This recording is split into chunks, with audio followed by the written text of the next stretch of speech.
Assalamu alaikum wa rahmatullahi ta'ala wa barakatuh. Bienvenue chers élèves. Dans le cadre de la préparation à l'examen national de baccalauréat, je vous propose une séance de révision de cours consacrée au cours de la génétique des populations. Alors ce cours qui entre dans le programme qui constitue la quatrième unité du programme de sciences de la vie de la Terre pour la deuxième année de baccalauréat section sciences expérimentales, option sciences de la vie de la Terre, et qui constitue aussi le deuxième chapitre de la deuxième unité dans le programme de sciences de la vie de la Terre pour la section sciences mathématiques, option sciences mathématiques A. Avant de commencer, je vous propose de revoir ensemble quels sont les objectifs que vous êtes censés de les atteindre par ce cours, à travers ce cours. Donc, premièrement, définir la notion de population et déterminer ses caractéristiques, définir la notion du pôle génique d'une population, connaître et appliquer la loi d'équilibre de Hardy-Weinberg à une population théorique idéale, étudier les facteurs de variation de la population, à savoir les mutations, la sélection naturelle, la dérive génétique et la migration à travers la mise en évidence de leurs influences sur la structure génétique et l'équilibre d'une population. Ces influences sont déduites à partir de la variation des fréquences d'allèles de génération en génération. Et ça à travers l'étude des documents. Déterminer les critères qui caractérisent une espèce et qui construisent aussi la notion d'espèce. Pour entamer la génétique de population, souvenez-vous qu'il vient après l'étude de la génétique mendélienne. Et comme vous le savez, donc, la génétique mendélienne s'intéresse à l'étude des croisements. Donc, ce sont des croisements qui sont contrôlés entre les parents, une femelle et un mâle, et on obtient un descendant avec des fréquences qui sont un quart, un demi, un quart. Les un quart pour les homozygotes et un demi pour l'hétérozygote. Alors que pour la génétique des populations, on s'intéresse à l'étude des populations. Les croisements se font de façon pas contrôlée, c'est le hasard ici, et plusieurs croisements se déroulent vu l'effectif élevé ici entre les mâles et les femelles, et dont on s'intéresse à l'étude des descendants, quelles sont les fréquences. Donc ici, c'est d'étudier les proportions des génotypes au sein d'un ensemble d'individus. Ici, de croisement non contrôlé, on parle de panmixie. Et c'est pour cela l'objectif de la génétique de population. Donc la génétique est une branche, c'est quoi, de la génétique qui étudie la distribution et les variations de fréquences des allèles et des génotypes au sein des populations d'êtres vivants soumis à des pressions évolutives variées. Elle a trois principaux objectifs. Premièrement, mesurer la variabilité génétique, appelée aussi diversité génétique, par la fréquence des différents allèles d'un même gène, comprendre comment la variabilité génétique se transmet d'une génération à l'autre ou à une autre, comprendre comment et pourquoi la variabilité génétique évolue au fil des générations. C'est-à-dire, on s'intéresse à l'étude qui sont les facteurs qui influencent sur la variation de la génétique des populations. Mais avant, c'est quoi une population? Comme vous voyez ici, une population, on a pris l'exemple ici des oiseaux, pour symboliser ici, donc un ensemble d'individus. Délimité, il y a une limite ici, c'est une aire de répartition qui occupe une aire de répartition. Ces individus sont de sexes différents, des mâles et des femelles, et qui subit qu'il y a soit entrée d'individus, soit qu'il y a sortie d'individus, perte d'individus. Donc c'est un ensemble d'individus qui occupent le même milieu et qui partagent les mêmes caractères, la même morphologie. Ce sont des individus appartenant à la même espèce. Et ainsi, on définit la population comme étant un ensemble d'individus de la même espèce qui occupent le même milieu et qui peuvent se croiser entre eux. Quelles sont les caractéristiques de cette population? Donc, on revient au même document. Donc, les caractéristiques, comme vous voyez dans le document ici, donc il y a des entrées et des sorties. C'est une structure qu'on dit dynamique, entrée et perte d'individus. L'entrée par les naissances, par la migration vers l'extérieur, et il y a des pertes aussi par les décès et par la migration des individus vers cette population. Deuxième caractéristique aussi, la diversité génétique. Il y a une diversité génétique c'est l'ensemble de l'information génétique qui donne ses caractères.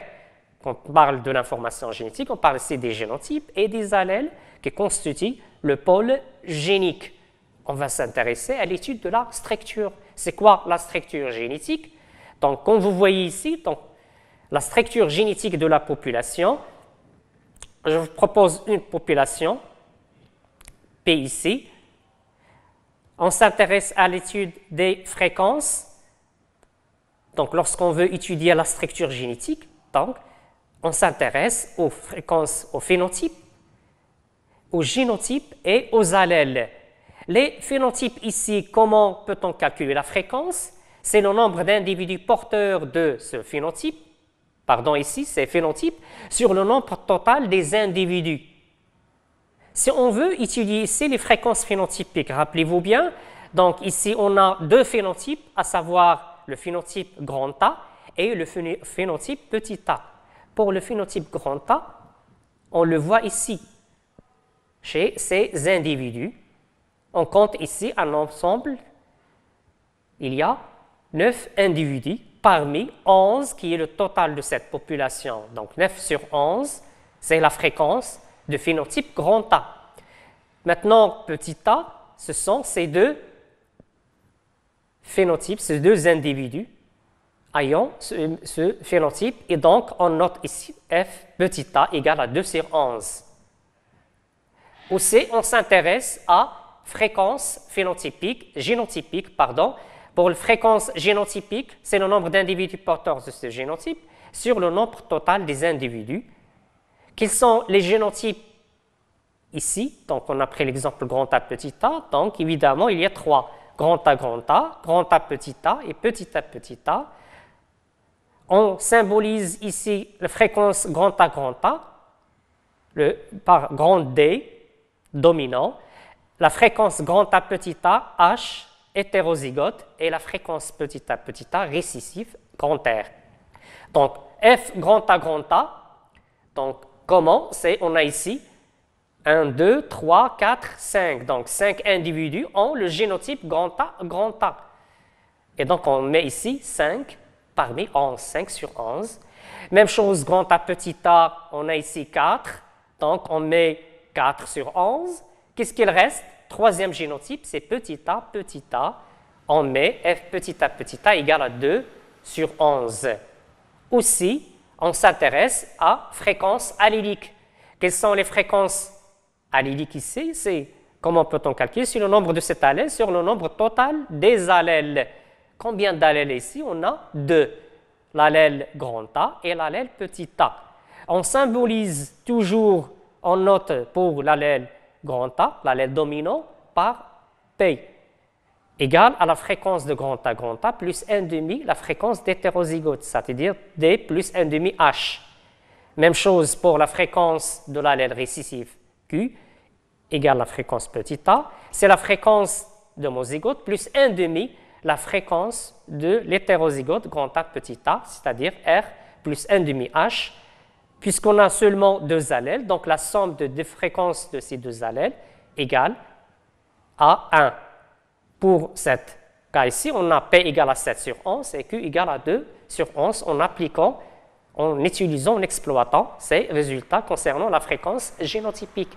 Et maintenant, c'est l'ensemble de ces génotypes et des allèles. Qu'est-ce qu'ils constituent? Constituent ce qu'on appelle le pôle de gène, ou pôle génétique, ou on parle aussi de pôle génique. Par définition, c'est l'ensemble des gènes possédés en commun par les membres d'une population d'organismes sexuellement compatibles, c'est-à-dire l'ensemble de ces individus. Maintenant, comment on étudie cette population? On a vu qu'il est difficile. C'est pour cela les travaux de 2 chercheurs, qui sont Hardy et Wimberg, qui ont proposé une loi pour étudié pour caractériser la population. Mais vu que la population qui est dynamique, n'est pas stable, difficile à contrôler, ils ont supposé travailler sur une population idéale. C'est une population idéale qui est théorique, pas réelle. Quels sont les critères de cette population? Elle doit être une population à effectivement infiniment grand, une population d'organismes diploïdes à reproduction sexuée. Les croisements sont aléatoires entre individus, ce qu'on appelle le système de pans mixés, se font au hasard, les croisements. Une population à génération non chevauchante, ça veut dire quoi? Aucun croisement entre individus de générations différentes ne se fait. Absence de flux dû aux migrations, il n'y a pas d'immigration, population génétiquement dit fermée. Absence de sélection naturelle, les individus ont la même capacité à se reproduire et donner une descendance capable de survivre. Et absence de mutation et d'anomalies chromosomiques. Mais quel est l'énoncé? Qu'est-ce qu'il dit cette loi? Voyez-vous, ce sont les principaux critères d'une population idéale théorique. Maintenant, la loi, qu'est-ce qu'il dit? C'est que les fréquences des allèles et les fréquences des génotypes de la population restent toujours constantes dans une population idéale. Les fréquences génotypiques et alléliques restent constantes d'une génération à l'autre. Et on dit que la population est en équilibre. Elle est en équilibre. Et on les qualifie aussi, on dit qu'il y a, supposons pour un exemple de deux allèles grand A, petit a, pour les trois génotypes, grand A, une fréquence de P carré, grand A, petit a, fréquence de 2PQ, et petit a, fréquence de Q au carré. Maintenant, on va voir l'application de cette loi dans une population. Donc, pour cela, on entame le premier cas de gène autosomique, grand A, petit a. Considérons que les fréquences génotypiques grand A, petit a et petit a sont les mêmes chez les deux sexes. Donc, les fréquences de grand A et D, de grand A, petit a, c'est H et petit a, c'est R. Avec la somme de ces trois fréquences, c'est égal à 1. Les fréquences des allèles à la génération G0, ils vont être comme suit. La fréquence de grand A, c'est P0. Pourquoi 0? Pour la génération 0, égale à D0 plus 1,5, la fréquence des hétérozygotes H0. La même chose pour la fréquence de l'allèle récessif petit a, égale, c'est qualifié Q0, égale à R0 plus H0 sur 2, avec la somme de P0 plus Q0. Maintenant, la fréquence des allèles à la génération G1, dans une population théorique idéale, les fréquences P0 et Q0 représentent les fréquences des gamètes qui portent successivement les allèles grand A et petit a. Et puisque les rencontres des gamètes se font au hasard, le système de pans mixé, donc on va faire le croisement. Donc le croisement entre ces deux allèles, vu que se font au hasard, donc les fréquences sont les suivantes. Les fréquences des allèles, P0 pour A grand A, Q0 plus petit a. La même chose pour l'autre sexe, grand A, P0, et pour l'allèle récessif petit a, Q0. Et on obtient ces quatre fréquences ici. Donc P0 carré pour grand A grand A, petit a, P0, Q0, plus P0, Q0. Ça veut dire ici, la somme, c'est 2 P0, Q0. Et petit a, Q0 au carré. Et on note dans les fréquences de génotype grand A égale à P0 carré D1, grand A, petit a de P0, Q0, H1, et fréquence de petit a, Q0 au carré, c'est R1. Les fréquences de l'allèle, grand A, P1, on applique la formule D plus 1,5 H. Donc ici, c'est D1 plus 1,5 H1. Donc P0 carré plus 2 P0 Q0 sur 2. Donc P0 carré plus P0 Q0. Donc on met en facteur P0 plus Q0 avec la somme P0 Q0 égale à 1. Et on aura F grand A égale à P1 qui est égal à P0. La même chose pour la fréquence de l'allèle petit a. Qu'est-ce qu'on voit? On applique Q1, on arrive, on trouve que égale F petit a égale à Q1 égale à Q0. On voit clairement que les fréquences restent constantes d'une génération à une autre. C'est la loi de Hardy-Weinberg dans une population qui est idéale théorique. Maintenant, on va voir un exemple. soit un échantillon aléatoire de 700 individus d'une population de poids constituée de deux variétés, l'une du phénotype dominant, fleur rouge, et l'autre phénotype récessif, fleur blanche. La répartition de deux variétés est représentée dans le tableau suivant, qui a donné C pour les fleurs blanches 63 et rouges 537. Et on s'intéresse au calcul de la fréquence. Les fréquences chez la population mère, grand R, donc on symbolise pour l'allèle dominant P et pour l'allèle récessif Q. Et on note pour les fréquences génotypiques, grand R P carré, grand R petit p de PQ et petit b Q carré. Les fréquences des génotypes, on applique la formule et on trouve c'est calcul de la fréquence de l'allèle, on trouve pour la fréquence de B égale à Q, égale à la racine carrée de Q carré. Donc pour calculer le Q, on le estime, vu que pour le génotype récessif, la fréquence phénotypique égale à la fréquence génotypique. Donc f petit b, c'est la même fréquence de petit b ici, 63 sur la somme qui est de 700. Et donc, égale à q carré égale à 0,09. Donc on déduit dans ce cas q. Toujours, c'est facilement, on peut le calculer. Q égale racine carrée de 0,09, c'est égal à 0,3. Et pour calculer P, on déduit à partir de l'utilisation de la formule P plus Q égale à 1. Donc P égale à 1 moins Q égale à 0,7. On veut calculer la fréquence des homozygotes. Il nous reste, en appliquant les formules P carré, 2PQ et Q carré, on arrive à calculer les fréquences. Maintenant, pour la génération G1, de la même façon, donc on met les gamètes dans les deux côtés avec les fréquences qu'on a trouvées, P07, Q03, la même chose, et on fait les croisements, on obtient ces fréquences P carré 0,49, RB 0,21, 0,21, donc 0,42, et pour la fréquence de petit p, petit b, c'est 0,09. Maintenant, pour un autre cas de codominance, on se demande comment vérifier les valeurs. C'est par un test de conformité. Comme vous voyez, un test de conformité qui permet de mettre en évidence est-ce qu'une population est en équilibre ou non, est-ce que les valeurs sont les mêmes. Ce test se fait en plusieurs étapes. Donc, la première étape, échantillonnage d'une population, dénombrement des effectifs des génotypes, et on calcule P égale la fréquence grand A et Q égale la fréquence de petit a. Donc on calcule les fréquences alléliques. Puis on calcule les effectifs génotypiques en appliquant les formules P carré fois le total, grand N, pour le génotype hétérozygote de PQ fois grand N, et pour le mozygote récessif, Q carré fois N. Et après, on procède à une comparaison des effectifs observés et les effectifs attendus normalement, théoriquement, en appliquant la loi de Hardy-Weinberg. La comparaison, c'est ce qui est demandé par test appelé test Ki2, que vous le savez. Le test Ki2 égale l'ensemble des différences au carré de les effectifs observés, ce qui est trouvé dans la population expérimentalement, et théorique en appliquant les formules de Hardy-Weinberg sur l'effectif théorique. Et après la somme des effectifs de tous les génotypes de la valeur Ki2 comparée à une valeur seuil lue dans une table en fonction de deux paramètres.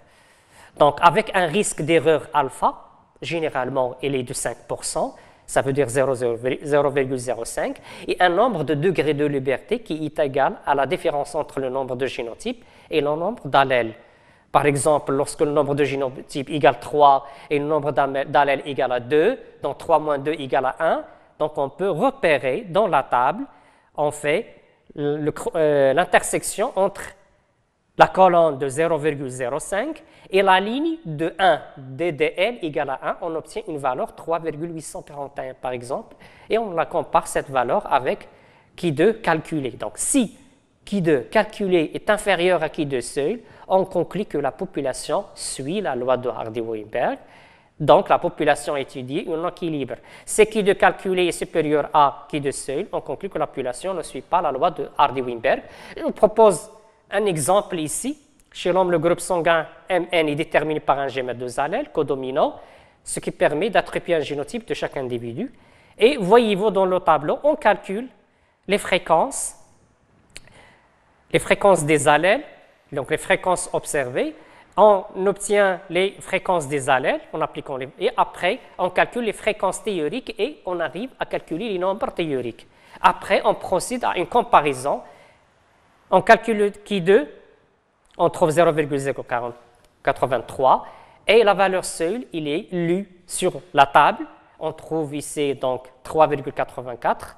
On compare, on trouve que cette Ki2 qui est calculée, il est inférieur à la valeur seuil et donc on déduit que vraiment cette population suit la loi de Hardy-Weinberg. Maintenant, on passe au cas de gènes liés au sexe. Si on considère une population en équilibre de Hardy-Weinberg et que les fréquences allèles sont égales chez deux sexes, ici on note pour les symboles X grand A, X petit a, Y pour chez les mâles, chez les femelles, donc X grand A, c'est P, Q. Et on fait les croisements P carré, PQ, P. Ici, la même chose, X grand A, petit a, PQ, Q au carré. On note ici, en cas de maladie héréditaire, lorsque la maladie est récessive, on obtient, rappelez-vous que Q il est supérieur à Q carré, les mâles sont plus touchés par la maladie que les femelles. Lorsque la maladie il est dominante, on trouve que les femelles sont les plus touchées.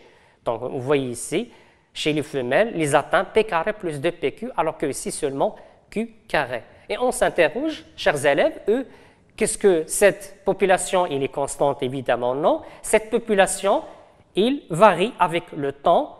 En passant d'un temps à un T plus delta T, on voit que la fréquence change.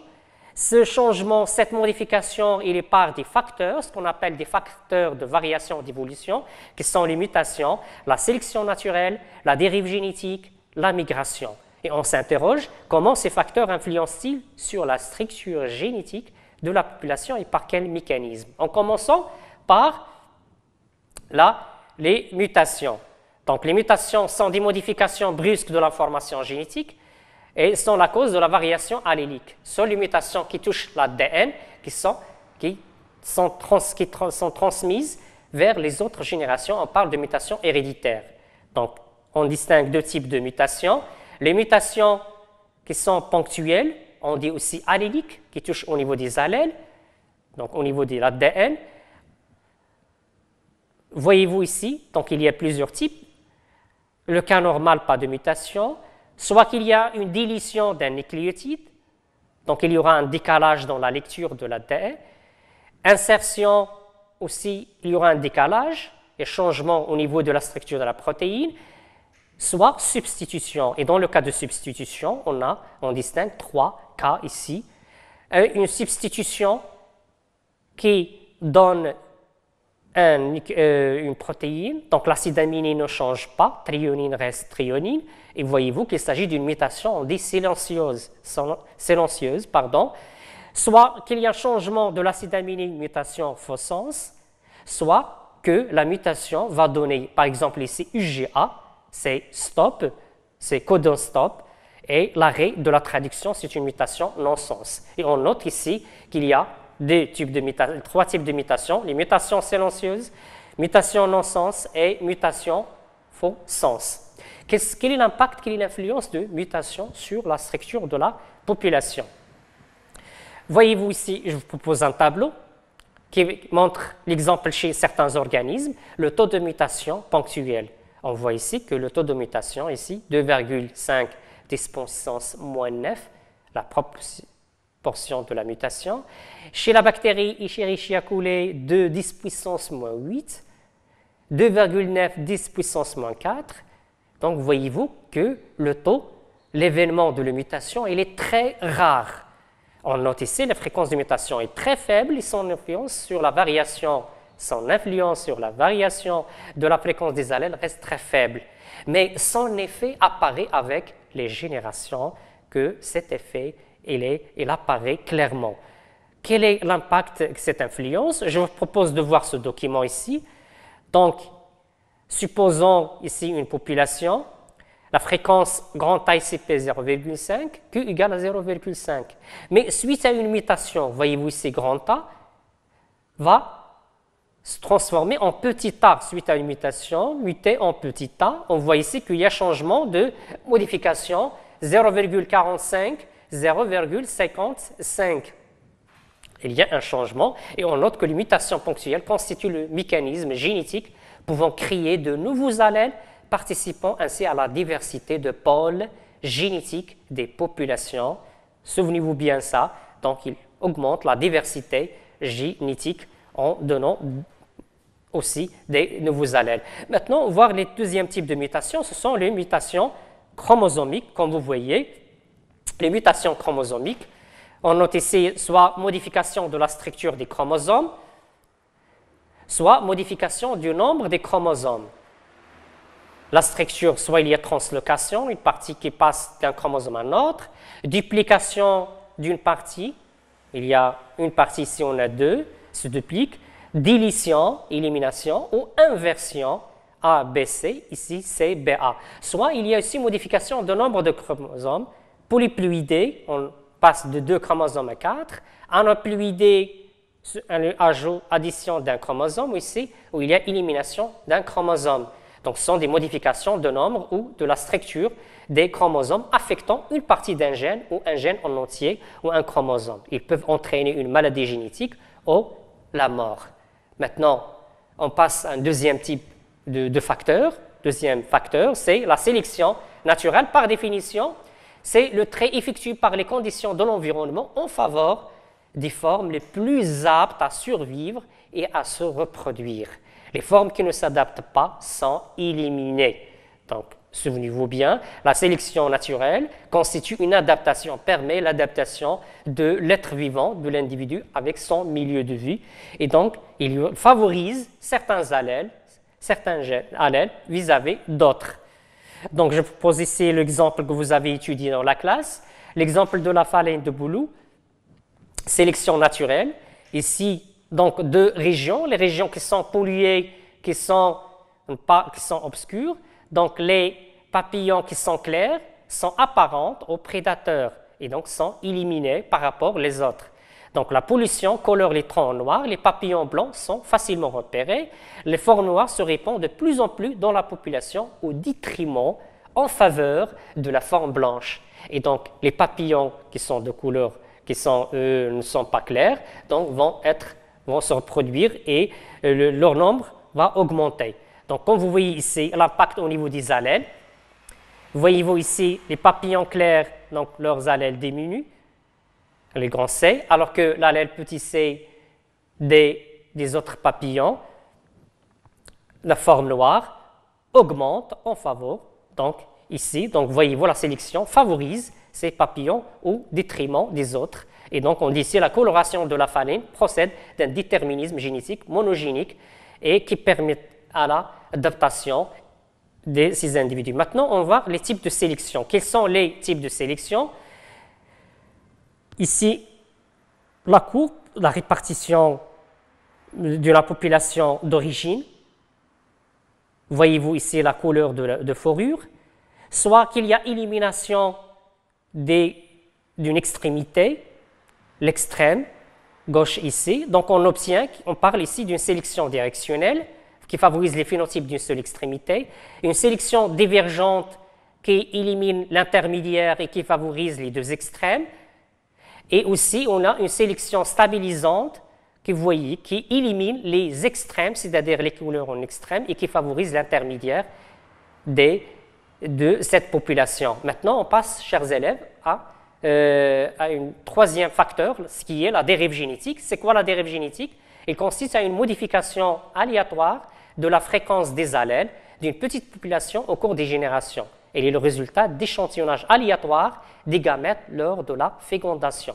Notez bien, échantillonnage aléatoire, un échantillon qui s'isole et qui subit une évolution pour donner une nouvelle population. L'exemple ici, on donne des lapins. Première génération, donc, un échantillon s'isole, 5 lapins se reproduisent. Voyez-vous que la fréquence change. On passe de PA, P0,5 à P0,5. 7. Puis, lorsque ces deux s'isolent et se reproduisent entre eux, il donne troisième génération et on voit que P égale à 1, alors que la fréquence petit a égale à 0 et s'élimine. Quels sont les modèles qui expliquent ça? C'est par l'effet fondateur et par goulot d'étranglement. L'effet fondateur, un échantillon s'isole et qui subit une évolution, un très petit nombre d'individus qui migrent et s'isolent. Alors que le cas de goulot d'étranglement, la population s'isole, il y aura une réduction de la population et les individus obtenus évoluent en une nouvelle population. Ici, l'exemple, le cas des catastrophes, par exemple, lors d'incendies, par exemple, ce qui reste constitue une autre population, ce qu'on appelle une dérive génétique. Et on fait des simulations en commençant par une fréquence, comme vous voyez, et il y a l'évolution du nombre. On voit que ces fréquences évoluent en un sens, favorisant un allèle et en éliminant l'autre allèle. On dit que les fréquences alléliques fluctuent au cours des générations. Ces fluctuations sont d'autant plus marquées que les populations sont de petite taille, ce qui aboutit à la fixation de certains allèles et l'élimination d'autres. Maintenant, on passe à la quatrième facteur, la migration. C'est quoi par définition? La migration au flux génique correspond aux échanges d'individus d'allèles entre populations de même espèce géographiquement séparées. Quels sont les types de migration? Soit unidirectionnelle, soit la migration multidirectionnelle. Commençons par la migration unidirectionnelle. Donc, voyez-vous ce document? À partir d'une population de continents, donc un modèle continent-île, s'isole, donc 4 individus migrent vers une autre population qu'on appelle population d'île, et puis évolue. Donc, le flux migratoire petit m correspond à la proportion de migrants qui arrivent dans la population résidente. Et on qualifie petit m égale à petit n sur grand N plus petit m. Et si on veut calculer les fréquences des allèles dans la population résidente qui reçoivent, donc ici P1 égale à 1 moins m, P0 plus MPN. Et notons bien qu'il évolue, finit par la structure des continuums. Maintenant, la migration multidirectionnelle, on distingue entre deux modèles. Modèle linéaire, la migration flux génique, il y a des échanges d'individus entre populations de même espèce qui sont géographiquement séparées et qui permet l'homogénéisation. Modèle insulaire, c'est il y a des îles et il y a des échanges qui se font entre les sous-populations. Qu'est-ce qu'il permet à la fin? Voyez-vous que les fréquences, par exemple de grand A, de ces 5 îles convergent vers une seule fréquence qui est moyenne ici de 0,5. Donc, selon ce modèle, une correspondance, différence de fréquence allélique diminue avec les générations. Et maintenant, on passe à la notion, à la dernière, c'est la notion de l'espèce. C'est quoi une espèce? Quels sont les critères qui définissent l'espèce? On cite les critères morphologiques, qui se basent sur la ressemblance du point de vue morphologique. L'exemple ici, on note Catharus, mais sont 3 espèces différentes. On voit qu'il est insuffisante pour caractériser une espèce, d'où la recherche d'autres critères. Critères génétiques, présence de gènes communs, critères biochimiques des molécules dans l'organisme, critères physiologiques dans le fonctionnement, par exemple le dégagement du CO2, l'hémoglobine, critères égologiques liés au milieu, et parmi les principaux critères, un critère important, c'est le critère d'interfécondité qui permet de caractériser l'espèce. Selon Ernest Mayr, une espèce est une population ou un ensemble de populations dont les individus peuvent effectivement ou potentiellement se reproduire entre eux et engendrer une descendance viable et féconde dans les conditions naturelles. Chers élèves, on arrive à la fin de cette séance et je vous remercie pour votre attention.